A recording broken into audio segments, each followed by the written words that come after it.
Komisi Nasional Hak Asasi Manusia atau Komnas HAM telah mengumumkan hasil investigasi atas tewasnya 6 laskar Front Pembela Islam di Tol Jakarta Cikampek kilometer 50. Apa saja temuan dan rekomendasi Komnas HAM?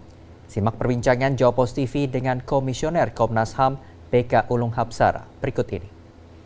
Komnas HAM sudah merilis hasil investigasi atas meninggalnya 6 laskar Front Pembela Islam di Tol Jakarta Cikampek kilometer 50. Saya akan membahasnya bersama dengan Komisioner Komnas HAM BK Ulung Hapsara. Apa kabar Mas BK? Baik, terima kasih. Mas BK, kemarin sudah dirilis ada 2 peristiwa. Ya. 2 meninggal karena ada saling serempet, kemudian 4 karena ditembak gitu. Ini apa kemudian temuannya sehingga 2 dinyatakan tidak melanggar HAM, yang 4-nya melanggar HAM?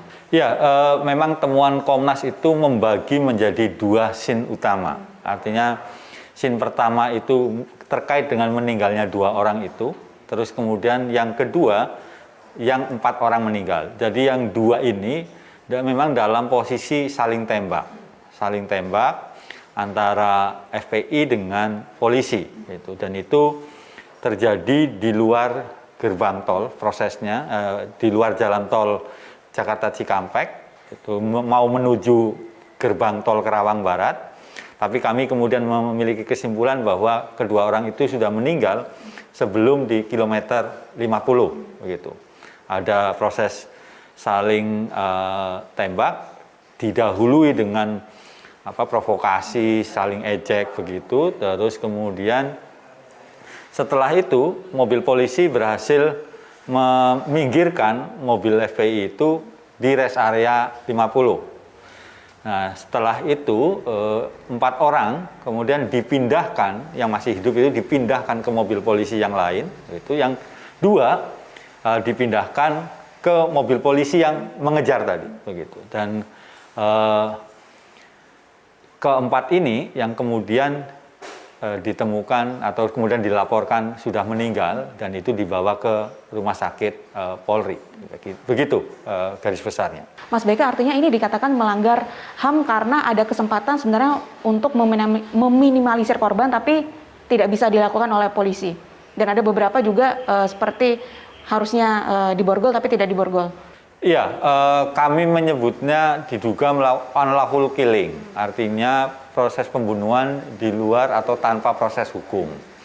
Itu kesimpulan kami karena memang keempat yang meninggal ini ada dalam pengawasan polisi, ada dalam kuasa polisi, dan polisi memiliki cukup waktu sebenarnya untuk kemudian mencegah supaya 4 orang ini yang berpotensi, punya potensi untuk menggunakan kekuatannya itu menyerang balik, misalnya dengan diborgol atau kemudian meminta bantuan masyarakat, misalnya cari tali atau apa yang kemudian bisa membuat mereka itu ada dalam pengawasan polisi yang lebih ketat begitu. Penyebabnya apa sehingga 4 orang ini akhirnya ditembak oleh polisi gitu dari hasil investigasi? Apakah ada perlawanan atau seperti apa kejadiannya saat itu? Ya, jadi yang jelas kematian 4 orang ini akibat luka tembak peluru begitu ya. Terus kemudian juga tidak ditemukan tanda kekerasan yang lain.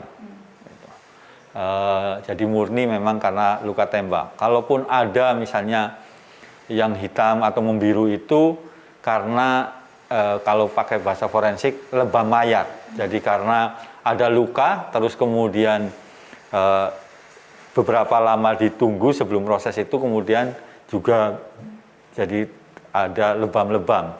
Terus kulit mengelupas ini juga karena proses kulit ari begitu dipindahkan dari satu kantong jenazah ke tempat lain di meja otopsi, seperti itu juga bisa mengakibatkan kulit ari terkelupas.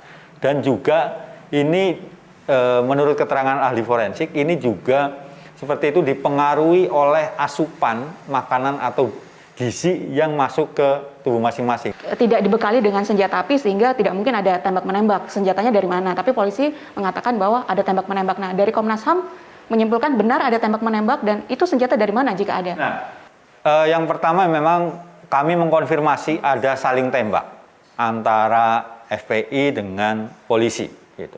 Nah, terkait dengan dari mana atau siapa yang memiliki senjata api yang digunakan oleh Laskar FPI tersebut, kami merekomendasikan untuk diselidiki oleh polisi lebih jauh kepemilikannya, asalnya dari mana.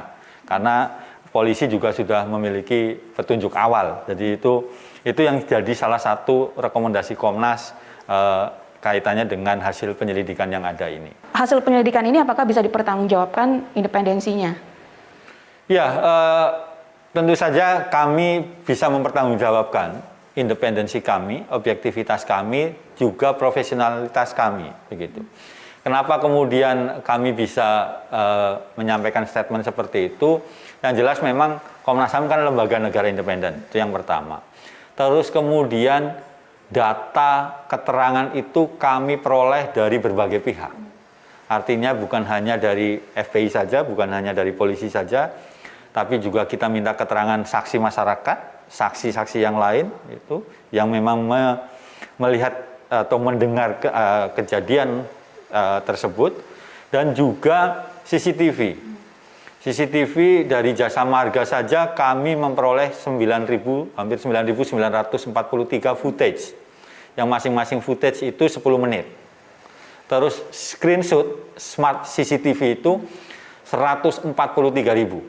Yang itu kemudian menjelaskan secara detail bagaimana iring-iringan kendaraan dari arah Jakarta menuju Cikampek, terus kemudian sampai ke gerbang tol keluar Kerawang Timur dan gerbang tol masuk dari pintu Kerawang Barat, plus juga ada CCTV dari PhD, Pizza Hut Delivery, dan beberapa tempat yang lain. Jadi itu yang kemudian kami analisa sehingga terus kemudian jadi baseline atau landasan kami untuk membuat kesimpulan dan rekomendasi. Dan ini kami bisa mengklaim bahwa data kami lebih lengkap dari polisi maupun juga dari FPI. Oke, Mas, ini akan ada investigasi lanjutan kah atau sudah stop sampai di sini saja dari tugas dari Komnas HAM? Sampai saat ini kami menyimpulkan bahwa ini adalah final. Tentu saja kalau ada bukti baru yang sangat signifikan begitu, ya kami akan terima, kami akan lihat terlebih dahulu apakah kemudian berkorelasi langsung dengan hasil atau kesimpulan yang kami sudah dapat itu, untuk kemudian kami perbaiki. Tetapi sejauh ini kami melihat kami yang paling lengkap datanya, terus kemudian kesimpulannya juga sudah jelas sebenarnya begitu. Rekomendasinya apa, Mas, dari hasil investigasi ini? Kesimpulan kami kan ada pelanggaran HAM, terutama terhadap 4 orang anggota FPI yang meninggal itu. Terus kemudian dari situ rekomendasinya kami meminta ada proses hukum, penegakan hukum terhadap anggota kepolisian yang menyebabkan kematian 4 orang itu. Dalam proses hukum yang terbuka, itu transparan, sehingga kita bisa melihat seperti apa konstruksi peristiwanya secara jelas. Itu yang pertama. Yang kedua kemudian meminta melakukan kepada polisi melakukan penyelidikan terhadap 2 mobil yang ditengarai dalam rombongan ikut mengintai itu begitu. Tapi tidak diaku oleh polisi sebagai bagian dari mereka. Jadi itu masih tanda tanya itu siapa? Masih tanda tanya siapa, dan kami merekomendasikan supaya mobil tersebut diselidiki, siapa pemiliknya, siapa penumpangnya. Itu yang kedua. Yang ketiga, meminta kepada kepolisian untuk melakukan penyelidikan tentang asal senjata api yang digunakan oleh Laskar FPI itu. Jadi ini penting karena juga saya kira Komnas HAM ada dalam posisi untuk menghentikan kekerasan, menghentikan kekerasan secara keseluruhan, dan juga kemudian memastikan memang proses hukum yang adil kepada siapapun yang terlibat dalam kepemilikan senjata api itu.